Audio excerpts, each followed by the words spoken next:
यहाँ दीपोत्सव पर अखिलेश के बयान से बवाल मच गया है। दिए मोमबत्ती पर खर्च क्यों, क्रिसमस से सीखो, अखिलेश बोलते नजर आए।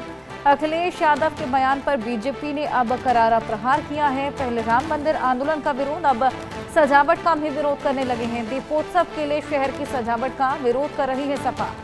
भाजपा के राष्ट्रीय प्रवक्ता शहजाद पूनावाला ने अखिलेश यादव की इस टिप्पणी पर कड़ी प्रतिक्रिया व्यक्त की है। उन्होंने कहा, राम मंदिर आंदोलन का विरोध करने, अयोध्या को वर्षों तक अंधेरे में रखने और यहां तक कि राम भक्तों पर गोलियां चलवाने पर गर्व महसूस करने वाली पार्टी अब दीपोत्सव के लिए शहर की सजावट का विरोध कर रही है। जब उन्होंने सफाई में जश्न मनाया जिससे आम लोगों को कोई फायदा नहीं हुआ तो उन्हें गर्व महसूस हुआ। देखिए, दुनिया में इस समय क्रिसमस का समय पूरे शहर जगमगा जाते हैं और महीनों जगमगा के रखते हैं वो लोग। उन्हीं से सीख लो बस। क्यों खर्चा करना बार बार दियों का, मोमबत्ती का और ये दिमाग लगाना? तो फिर क्या उम्मीद करोगे? ऐसा सगा हटाइए इसको, बहुत सुंदर रोशनी कराएंगे हम लोग। आइए और जानकारी इसको लेकर सिद्धार्थ प्रताप सिंह हमारे सहयोगी लखनऊ से हमारे साथ जुड़ गए हैं। सिद्धार्थ, अब अयोध्या के दीपोत्सव से भी प्रॉब्लम होने लगी है अखिलेश यादव को।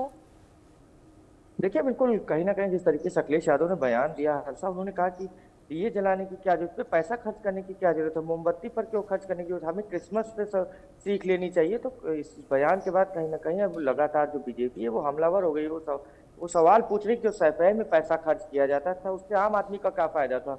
जो दिए जलते हैं उसको कौन बेचता है? उसको कहीं ना कहीं छोटे दुकानदार बेचते हैं। बीजेपी उसको बता रही है, बिल्कुल ये ग्राउंड जीरो का सच है कि उसको आम दुकानदार बेचते हैं। मोमबत्ती कौन बेचता है? छोटे छोटे दुकानदार बेचते हैं, तो उससे कहीं ना कहीं उनको रोजगार मिलता है। तो अखिलेश यादव ने जिस तरीके से सवाल उठा दिया दीपोत्सव को लेकर, अब कहीं ना कहीं इससे वो गिरते नजर आ रहे हैं। बीजेपी लगातार उनके ऊपर प्रहार कर रही है हर्षा, और लगातार अखिलेश यादव के बयान के बाद उनके मंशा पर भी सवाल उठाए जा रहे हैं। और हर्षा, एक चीज जो सबसे महत्वपूर्ण है, लगातार ये कहा जा रहा है कि दीपोत्सव जो है ये रिकॉर्ड सरकार लगातार बना रही है। आज 27 लाख दिए जलाए जाएंगे। और जिस तरीके से अखिलेश यादव ने कहा सरकार बदल दीजिए, हम भव्य दीपोत्सव, हम भव्य दिवाली मनाएंगे, इस तरीके से अखिलेश यादव के इस बयान के बाद अब सवाल उठने लगे हैं। और लगातार ये कहा जा रहा है बीजेपी द्वारा पहले राम मंदिर आंदोलन का विरोध किया गया और अब दीपोत्सव का विरोध किया जा रहा है। तो अखिलेश यादव अपने इस बयान के बाद वो गिरते नजर आ रहे हैं। और दिए और मोमबत्तियों के खर्च पर उन्होंने जिस तरीके से सवाल उठा दिया, इसको लेकर भी लगातार बीजेपी उन्हें घेर रही है। और उनसे ये पूछा जा रहा है जो सफाई में महोत्सव मनाए जाते तो उससे आम आदमी का क्या फायदा होता था, उससे आम लोगों को क्या फायदा होता था। लेकिन अखिलेश यादव ने दीपावली के पहले, दीपोत्सव के पहले इस तरीके के बयान देकर कहीं ना कहीं बीजेपी को मौका दिया है। बीजेपी लगातार को लेकर सवाल उठा रही है और अब देखना यह है कि अखिलेश यादव किस तरीके से अपना बचाव करते हैं। लेकिन अब मौजूदा समय में अखिलेश यादव पूरी तरीके से हर्षा इस बयान से घिरे हुए नजर आ रहे हैं। जी बिल्कुल, वाकई घिरे हुए नजर आ रहे हैं। और क्रिसमस से कंपैरिजन उन्होंने दीपावली का किया था, क्या उसका संदर्भ था? देखिए, बिल्कुल ये जो बयान है कहीं ना कहीं उलझाने वाला है। लगातार सबके अपने अपने तरीके हैं, सब अपने मजहब है, सब अपनी तरीके से अपने त्योहार मनाते हैं। क्रिसमस अपनी तरीके से मनाया जाता है और दीपावली अपने तरीके से मनाया जाता है। सबका अलग अलग महत्व है। तो लेकिन यही तो लोग सवाल पूछ रहे हैं। बीजेपी भी यही पूछ रही थी, क्रिसमस का अपना मनाने का तरीका है, दीपावली का अपना मनाने का तरीका है।